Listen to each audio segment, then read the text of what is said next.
Some crashes don't just stop a race, they stop your heart. He's got 3 cars trying to get past him.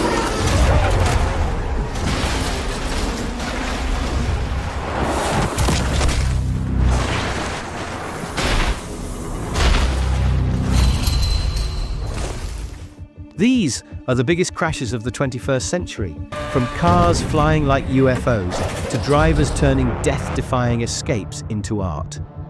This is the dark, dangerous, and downright unbelievable side of Formula One. That was mega! Forget what you thought you knew about high-speed accidents. These aren't just fender benders or dramatic spin-outs. These are the kinds of wrecks that make time freeze, silence crowds, and leave even seasoned commentators speechless. And if you think you've seen the worst, just wait. Because some of these crashes will make you gasp, cringe, and maybe question how anyone could ever possibly think this is a safe sport. Let's kick things off with a crash that had absolutely everything: chaos, danger, and sheer luck. Zhou Guanyu's Silverstone horror show in 2022. Zhou had qualified 9th, not a bad spot at all, but his Sunday didn't get off to a flying start. As the lights went out, other drivers like Carlos Sainz, Lando Norris, and Lewis Hamilton rocketed off the grid. Meanwhile, Nicholas Latifi, yes, that guy, flew past Zhou as Pierre Gasly came charging up behind them. George Russell, on the other hand, had a sluggish start, and that's when things exploded. Gasly saw a gap forming between Zhou and Russell and went for it. But in the blink of an eye, contact sent Russell sideways, and Zhou flipping into the gravel. His car skidded upside down, flew over the tyre barrier, and wedged itself between the fence and catch fencing, a place a car is never meant to be. What followed was pure dread. Seeing a car lodged in such a horrific position is every driver's nightmare. And in a rare but powerful moment of sportsmanship, Russell immediately jumped out of his own car and ran straight to Zhou's aid. The visuals were haunting, but somehow miraculously, Zhou was not only alive, but unscathed. Thanks to F1's modern safety features, especially the Halo device, he lived to tell the tale. The accident served as a loud reminder: today's safety innovations save lives. Period. But not everyone's been as lucky. Luciano Burti, a name younger fans might not know, was involved in one of the most bone-chilling wrecks ever seen in Formula One. The Brazilian only had a short stint in F1, competing in 2000 and 2001. After struggling with Jaguar, he joined the struggling Prost team and was eager to prove himself. That hunger would nearly cost him his life. It happened at Spa, one of F1's most demanding circuits.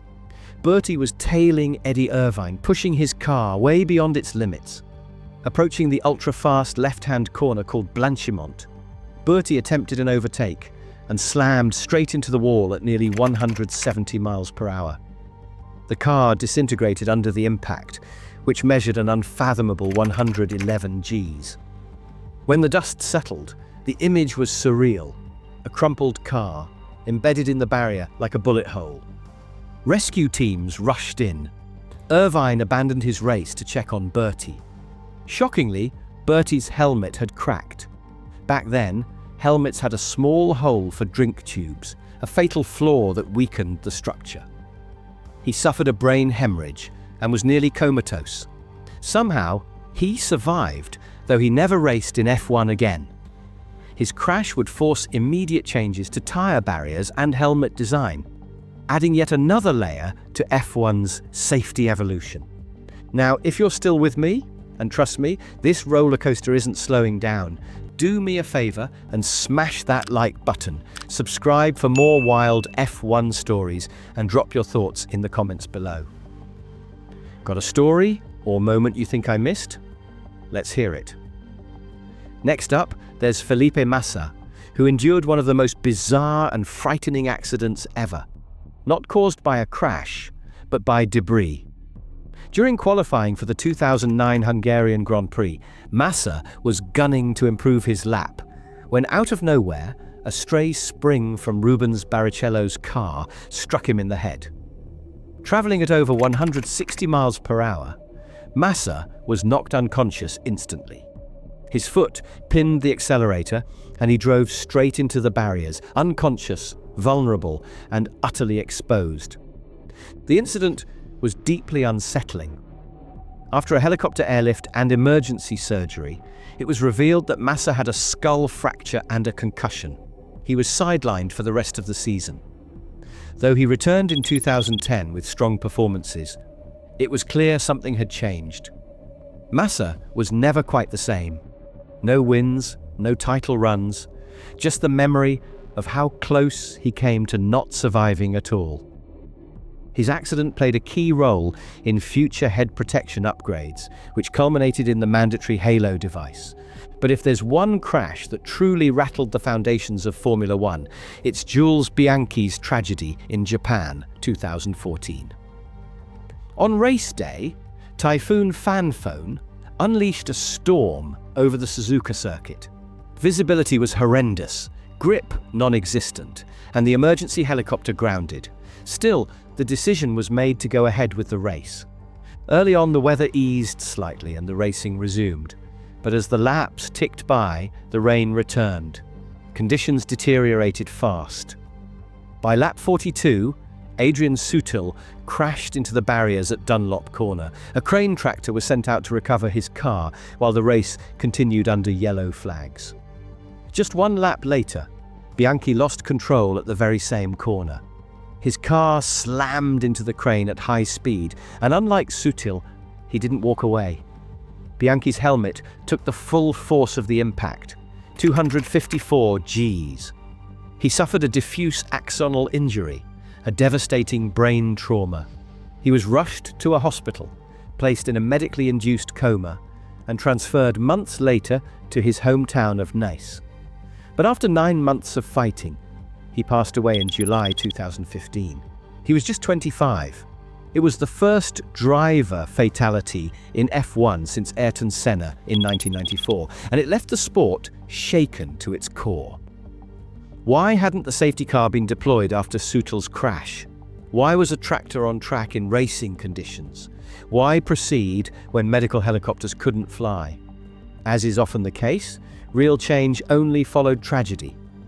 In 2015, the virtual safety car was introduced, ensuring drivers had to slow down immediately under certain conditions. It was also the final push needed for the Halo to be implemented in 2018.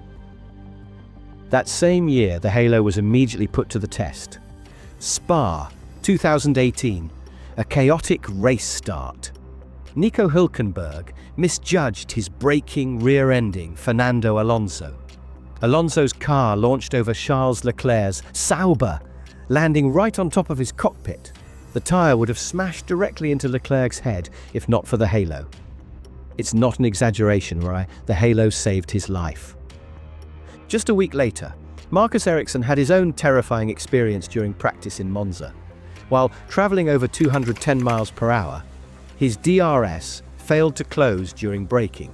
He lost control, smashed into a barrier, and flipped multiple times before finally coming to rest. The car was destroyed. But incredibly, Ericsson emerged unharmed. And since we're on the topic of Alonso, let's not forget Australia 2016. He collided with Esteban Gutierrez at high speed, causing his car to flip violently and crash into the barriers. It was utterly destroyed. Yet somehow, Alonso crawled out and walked away, winded but intact.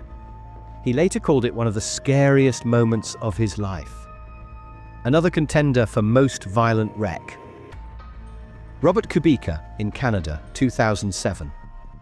Early in the race, while attempting to pass Jarno Trulli, Kubica misjudged the corner and hit the wall at over 160 miles per hour. The car launched, spun, and crashed into another barrier before exploding into pieces. The images were apocalyptic, yet in a shocking twist, Kubica's injuries amounted to a sprained ankle. He missed just one race and came back to win the Canadian Grand Prix a year later. Mark Webber's crash in Valencia, 2010, also belongs in the Hall of Horror. After misjudging a pass on Heikki Kovalainen, Webber's car launched off the back of the Lotus and flew through the air, flipping and crashing into the barriers. It hit so hard, it bounced off the trackside signage, but Webber, angry, more than hurt, climbed out on his own. Finally, there's the fireball from hell. Romain Grosjean's 2020 Bahrain GP nightmare. On the opening lap, Grosjean made contact with Daniel Kvyat, veered off course and slammed into the guardrail at 120 miles per hour. The impact was 67 Gs, enough to split the car in half. The fuel ignited, fire erupted instantly. Everyone watching braced for the worst. For nearly half a minute, Grosjean remained trapped in a fireball, yet in what can only be described as a miracle, he emerged, staggered, burned, alive. Medical personnel rushed him to the hospital, where it was confirmed. Burns on his hands and feet, but nothing life-threatening. Thanks to the halo, fireproof suits, and head restraints, Grosjean's survival became one of the greatest miracles in motorsport history. These crashes are chilling reminders of the dangers drivers face every weekend, but they also highlight the incredible strides F1 has made in safety. Sure, it'll never be 100% safe. This is motorsport after all. But today's drivers owe their lives to innovations born from tragedy, luck, and relentless human determination. That's the brutal, beautiful, terrifying heartbeat of Formula One.